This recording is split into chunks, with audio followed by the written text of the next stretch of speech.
आज हम साथियों कर्म की बात करेंगे कि कर्म क्या है।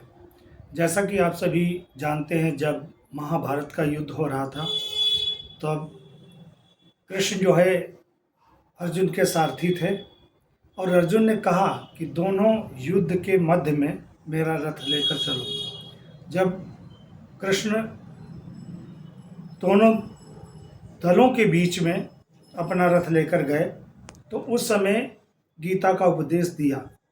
लेकिन अगर आज देखा जाए वो सार्थक है, लेकिन कर्म की बात अगर की जाए तो कर्म सकारात्मक भी होता, नकारात्मक भी होता। जैसा कि आप सभी को विदित होगा कि कहा जाता है कि जैसा कर्म करोगे वैसा फल देगा भगवान।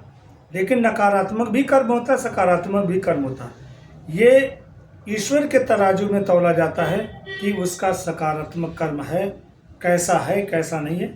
और इसीलिए कर्म मानव का कार्य है कर्म करना, लेकिन उसका फल ईश्वर के हाथ में।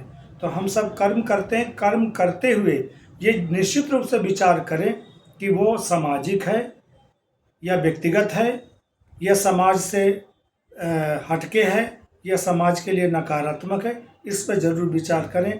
कर्म के अनुसार ही व्यक्ति के व्यक्तित्व का विकास होता है, उसके परिवार का विकास होता है, देश का विकास होता है, अंतर्राष्ट्रीय स्तर पे पूरे विश्व का विकास होता है।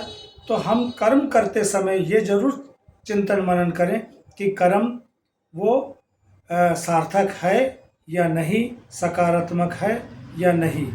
तो इस पर हम जरूर विचार करें और इस कार्य को करते हुए हमें आत्मसंतुष्टि होती है।